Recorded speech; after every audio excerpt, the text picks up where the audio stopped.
Ministre, pour le groupe Union des démocrates et indépendants, la parole est à monsieur Philippe Folliot. Merci Monsieur le Président. Madame la Ministre, le nombre de demandeurs d'emploi sans activité a bondi de 42 000 le mois dernier en France métropolitaine. Il s'agit de la plus forte augmentation depuis 2 ans, alors que dans le même temps, dans la zone euro, le chômage recule. Pôle emploi enregistre, hélas, un nouveau seuil catastrophique avec 3 590 000 inscrits en catégorie A au mois d'octobre, soit un nouveau record avec 644 000 chômeurs de plus depuis 2012. Et ce, sans compter les 1,4 million de chômeurs de plus dans le cumul des catégories A, B et C. Le sujet de l'emploi ne peut se résumer au seul désastre mensuel des chiffres du chômage. Certes, il faut faire preuve d'humilité à la matière, tant la situation s'est de fait dégradée depuis une décennie, mais le sujet ne peut plus se résumer aux seules promesses non tenues du président de la République et de son gouvernement. Derrière chaque fermeture d'usine, derrière chaque licenciement, ce sont des hommes et des femmes dont la vie professionnelle, voire familiale, est brisée. Le travail n'est pas qu'une source de revenus, c'est aussi un lien social, le sentiment d'utilité, d'appartenir à la société.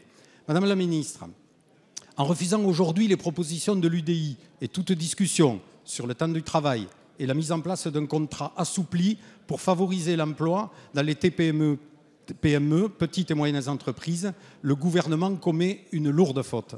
La multiplication des contrats aidés ne pourra, à elle seule, soutenir la croissance de notre économie et compenser les centaines de milliers d'emplois détruits, pour beaucoup par les absences de décision de votre majorité.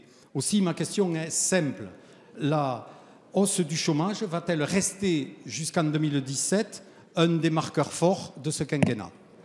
Merci monsieur Folliot. La parole est à madame la ministre du Travail, de l'Emploi, de la formation professionnelle et du dialogue social.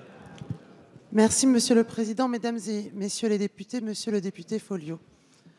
Je partage bien évidemment ce que vous avez dit sur cet enjeu notamment de désespérance sociale quand on reste chômeur longue durée. Et bien évidemment, les expérimentations, par exemple, qui sont proposées par cette Assemblée, je pense par exemple à l'expérimentation de la PPL de Laurent Grandguillaume sur le territoire zéro chômeur, doit nous permettre aussi de voir quelles autres voies nous pouvons explorer, notamment pour ces chômeurs longue durée, où en effet, il y a un effet extrêmement fort et une désespérance.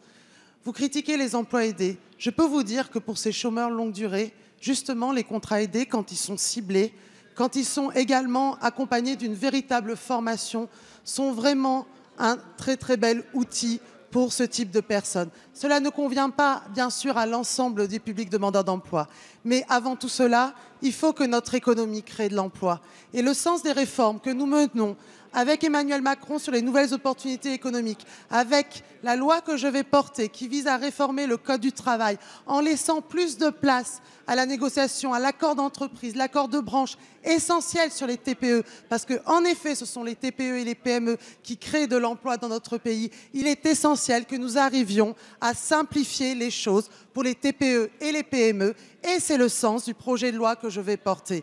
Nous avons mis en place il y a quelques mois l'aide première embauche pour les TPE, qui est une aide qui est encore insuffisamment connue. J'ai bien conscience aujourd'hui qu'il faut que nous arrivions sur les territoires avec les chambres des métiers à mieux communiquer, à donner une plus grande lisibilité à l'ensemble de ces dispositifs. Et c'est pour cela que nous continuerons à réformer jusqu'à la fin, parce qu'il est essentiel, en effet, que nous arrivions à redonner ce climat de confiance en direction des entreprises. Il faut que nous arrivions justement, en faisant plus de confiance aux acteurs de terrain, à travers l'accord d'entreprise, pour qu'il y ait de meilleures adaptations, notamment de notre droit du travail.